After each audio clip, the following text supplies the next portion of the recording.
There's this incident that happened in Edo State recently. It's a young man that was trying to get rich quick. So he's into fraud. That's what he does. But that stuff is not actually easy.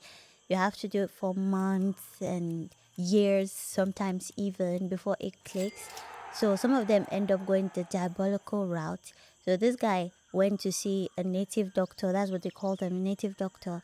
And the man told him to do stuff with his mom. That's his own ritual. Normally they can ask them to kill somebody or to bring somebody's head, to bring somebody's, they just ask them to do random things, to sleep in graveyards, just odd things like that. But this particular one, they told him to sleep with his mom. So according to the story, he was 28 at the time of this event. So he has always been a rebellious kid. He doesn't stay at home from a very young age. So they knew him like that. He was so rude. The mom could not even send him on errands. Like, they just accepted him like that. I also know many of my relatives that are like that too. So he had left home for a very long time. So the mom was surprised when he came back that day. And he was being kind. He was being nice, like trying to help out, offering to help. And the mom probably thought, thank God, God has probably touched him or something like that. So it was quite odd for her, but she was, let's go with it generally. So normally in that part of the country, like in the villages, people farm. So she was supposed to go to the farm the next day, which she did, and the boy offered to follow her. This is something he normally doesn't do, but he offered to follow her, and the woman was actually excited because this is like a different person from what she knew all along. And they got to the farm, they started working. If you've ever like been to the farm, they take like breaks.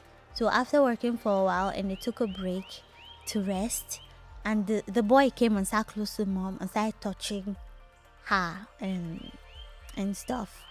Now, normally in communities like that, there's no physical touch between parents. You don't even say "I love you" to their kids, or the kids telling the parents "I love you" or something like that. So it was quite weird for the woman, and eventually she was asking him like, "What are you doing?" Like, she started like yelling at him like, "Get out of my face! What are you doing?" That was when the boy pulled out a knife and told her, "If you don't stay, I'm going to kill you."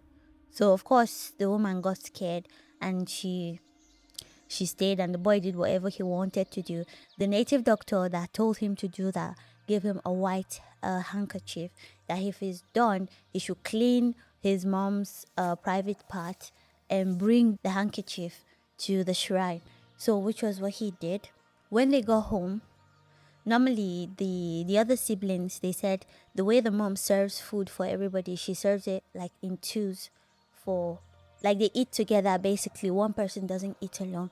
That particular day, she served his own food separately. Even when the person that was supposed to eat with him was like getting ready to join, she was like, "No, go and eat with the other people," and she dished his food separately.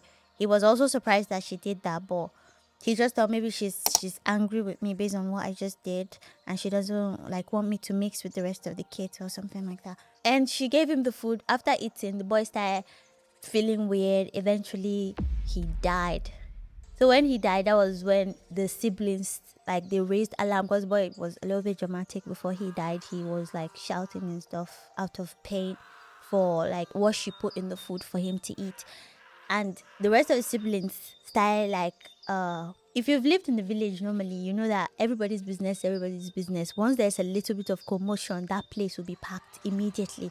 So of course, when the boy was doing all that, people started gathering. That was when one of the siblings said it was our mom that killed him. That was where the explanation for the way she serves them food came up. That, but today she decided that she's going to serve him food alone, which is something we don't do in this house. And people were like, "What?" Before they could say anything, the boy died. So everybody pounced on the woman. They started beating her, beating the shit out of her. So that was when she told them, "You guys, wait. This is, let me tell you guys what happened." And she explained everything that happened and why she poisoned him. And she told them, "Check his pockets. You will see the white handkerchief that he used to clean me up." He was dead as at this point, like I said. When they checked his pocket, there was the white hanky there. So they left her alone. because they now know that this is not something she did out of whatever motive. And they took the boy and buried him, and they reached out to some of his friends, and the friends confirmed it, that yeah, that he went to a native doctor, and this is what the native doctor asked him to do, and he said it was better than actually killing someone, which is why he went through with it. That they tried to talk him out of it, but he said no, he's ready to make this money. And that was how he ended his life. And the woman eventually, she killed her own self after the whole incident. I was very angry at one of the narrators that I saw that reported this story, because she said something along the lines of, why didn't she just allow him kill her in the farm, instead of now killing him? Now she eventually killed herself.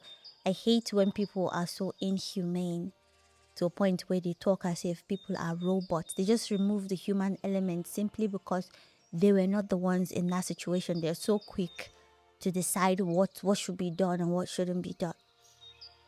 Anyway, bye.